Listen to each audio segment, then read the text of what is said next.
एक बार फिर से स्वागत है आपका साइंस नोटबुक यूट्यूब चैनल में। आज हम पढ़ेंगे तीन प्रतिरोधों को श्रेणी क्रम और समांतर क्रम में जोड़कर परिणामी प्रतिरोध के लिए व्यंजक निकालना। तो चलिए शुरू करते हैं।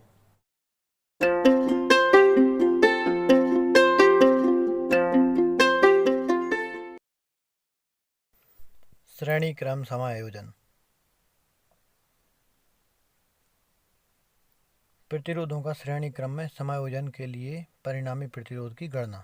सबसे पहले हम तीन प्रतिरोधों को एक परिपथ में श्रेणी क्रम में जोड़ने का एक परिपथ बनाएंगे।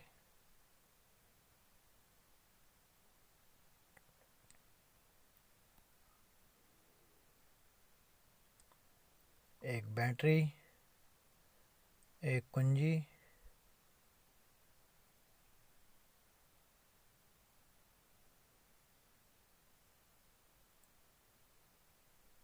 और इस तरह से तीन प्रतिरोधों को इस तरह जोड़ेंगे कि इनके धनात्मक सिरे दूसरे प्रतिरोध के ऋणात्मक सिरे से जुड़ जाएं। इस प्रकार के समायोजन को श्रेणी क्रम समायोजन कहते हैं। जैसा कि हमने इस चित्र में बनाया है, एक प्रतिरोध का धनात्मक सिरा दूसरे प्रतिरोध के ऋणात्मक सिरे से जुड़ा हुआ है। बैटरी बी, कुंजी के, इसका विभवांतर V लिखेंगे। इसमें बहने वाली धारा की दिशा बनाएंगे, सेल के टर्मिनल, और इस प्रकार धारा I इस परिपथ में बहने लगती है। अब R1 प्रतिरोध के सिरों पर उत्पन्न विभवांतर V1, R2 के सिरों पर उत्पन्न विभवांतर V2 तथा R3 के सिरों पर उत्पन्न विभवांतर V3 लिखेंगे। अब हम इस चित्र के आधार पर लिखेंगे, माना कि तीन प्रतिरोधों के नाम लिखेंगे, R1, R2 तथा R3।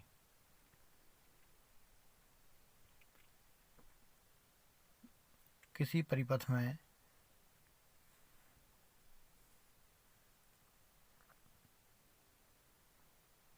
श्रेणी क्रम में समायोजित हैं, अर्थात जुड़े हुए हैं।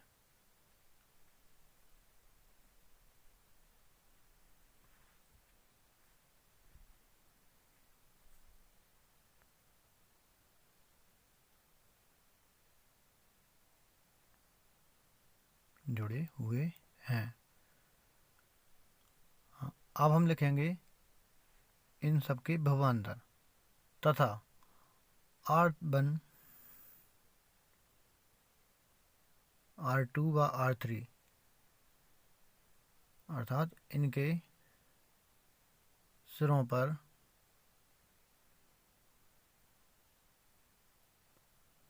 उत्पन्न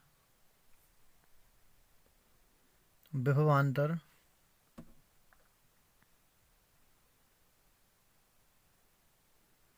V1,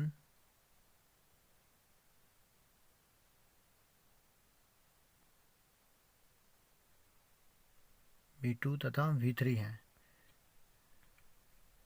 सभी प्रतिरोध धारा के मार्ग में रुकावट डालते हैं, इस कारण उन सब के जो विभवांतर होते हैं वो अलग अलग होते हैं।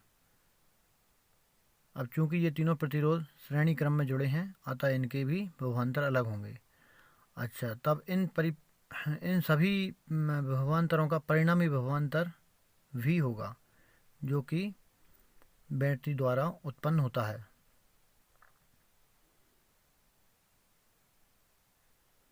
भी बराबर लिखेंगे, इन सब का योग जो है वो परिणामी विभवांतर V के बराबर होगा। तो V1 plus V2 plus V3, ये हमारा हो जाएगा समीकरण प्रथम। परंतु अब अपन लिखेंगे, परंतु ओम के नियम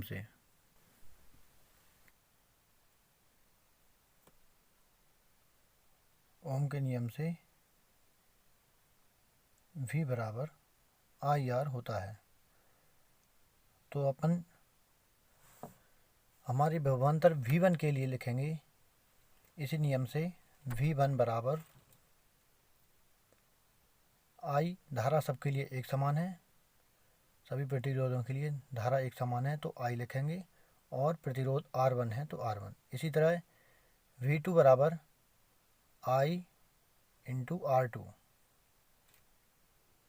ये लिखेंगे। इसके बाद V3 बराबर भी I सबके लिए धारा समान और प्रतिरोध R3। ये सभी मान समीकरण फर्स्ट में रखने पर, ये सभी मान समीकरण फर्स्ट में रखेंगे।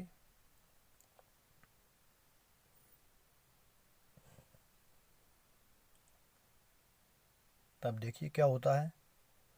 V बराबर V1 का मान है IR1 तो IR1 लिखेंगे। इसके बाद प्लस V2 का मान IR2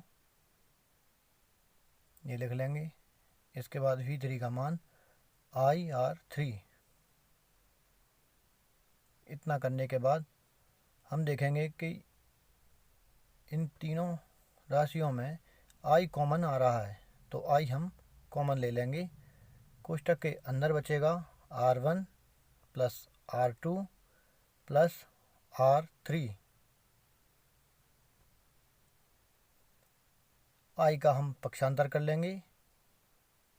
जब बराबर के इस तरफ I को लाएंगे तो V के बटे में आ जाएगी, तो V अपॉन I बराबर इस तरफ बचेगा R1 plus R2 plus R3।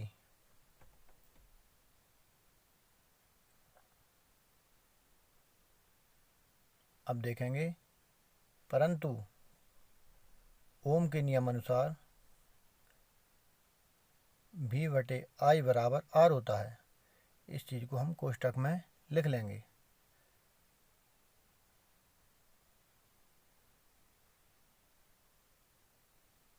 ये होता है ओम के नियम से। अब हमारे समीकरण में V बटे I लिखा है, इसकी जगह हम क्या लिख लेंगे R। तो R बराबर ये राशि ऐसे की ऐसी लिखेंगे R1 plus R2 plus R3। यही श्रेणी क्रम समायोजन के लिए परिणामी प्रतिरोध होगा।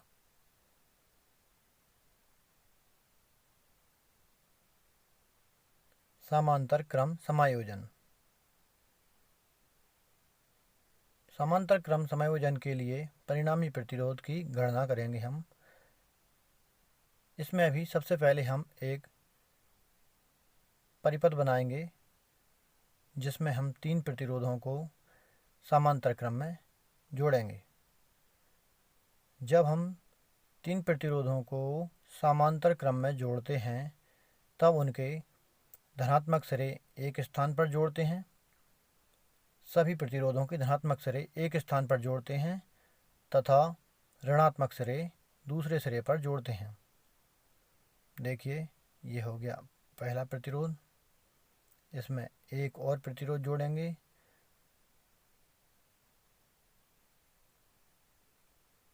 इन सभी के सिरे एक स्थान पर जोड़ देंगे। इसी तरह एक प्रतिरोध और लेंगे और इसका सिरा, इसके भी दोनों सिरे इनके साथ जोड़ देंगे। अभी हमारे प्रतिरोध हैं R1, R2 तथा R3। बैटरी B, कुंजी K,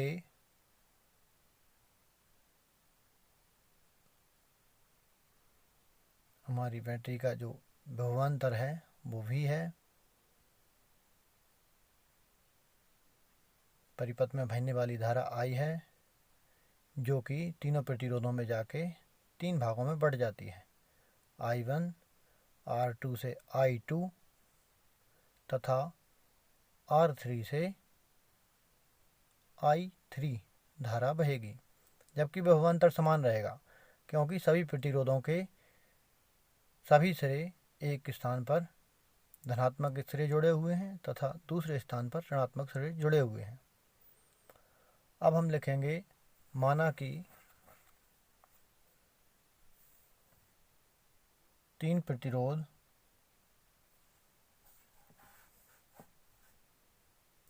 R1, R2 व R3 किसी परिपथ में समांतर क्रम में जुड़े हुए हैं।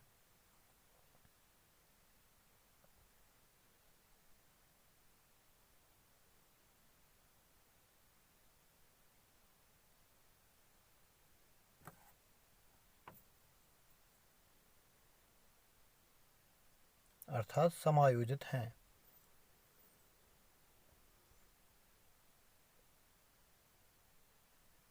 तथा इन प्रतिरोधों से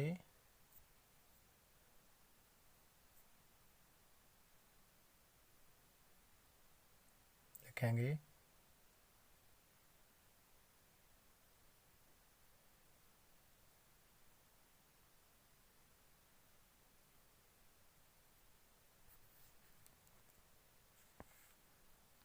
बहने वाली धाराएं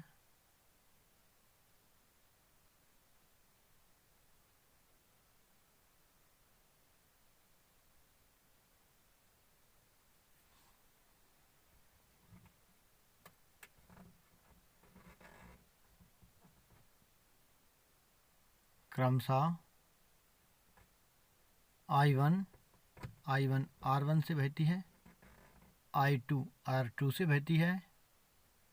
इसी प्रकार I3 धारा प्रतिरोध R3 से बहती है। इस परिपथ की परिणामी धारा I होगी और जो परिणामी धारा है वह इन तीनों धाराओं के योग के बराबर होगी। तो हम लिखेंगे इस परिपथ की परिणामी धारा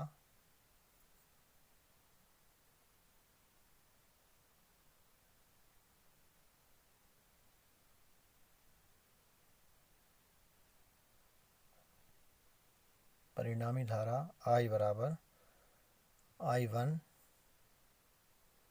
प्लस I2 प्लस I3, क्योंकि धारा 3 भागों में बढ़ती है तथा पुनः एक स्थान पर आकर एकत्रित हो जाती है। ये तीनों धाराएं एक ही स्थान पर एकत्रित हो जाती हैं, अतः परिणामी धारा के बराबर होंगी। अब लिखेंगे परंतु ओम के नियम से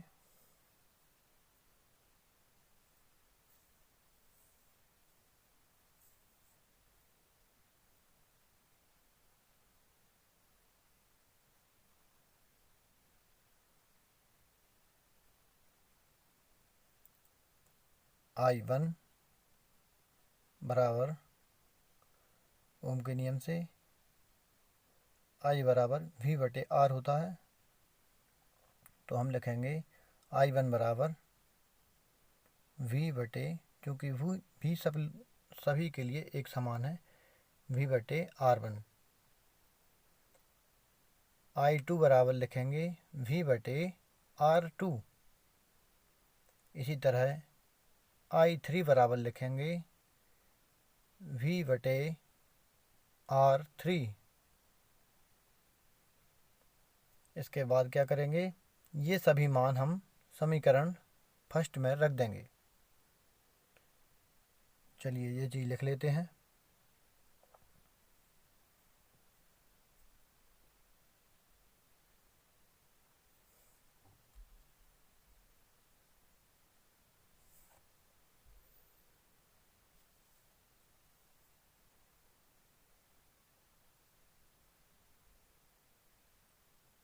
I बराबर I1 का मान V बटे R1 प्लस I2 का मान होगा V बटे R2, तो ये लिख लेते हैं, प्लस I3 का मान लिखेंगे V बटे R3। अब तीनों में V कॉमन मिल रहा है, इसलिए हम v को कॉमन ले लेंगे और लिखेंगे I बराबर v को बाहर ले लेंगे और कोष्टक के अंदर बचेगा 1/R1 plus 1/R2 plus 1/R3। अब आगे का भाग यहाँ पर हल करेंगे हम। v का पक्षांतर करेंगे तो I के बटे में आ जाएगा। I बटा v बराबर इस तरफ होगा 1/R1 1/R2 और 1/R3। ये राशि यहाँ पर बच जाएगी। अब हम देखते हैं ओम के नियम से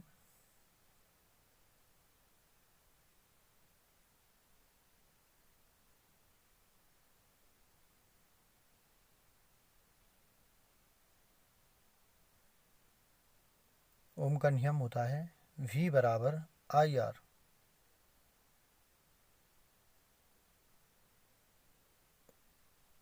या V बटे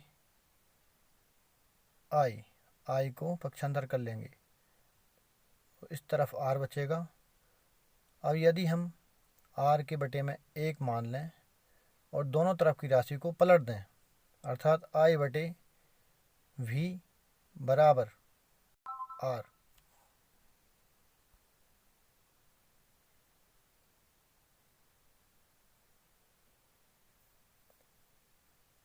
तो I बटे V के स्थान पर हम अब लिखेंगे 1/R बराबर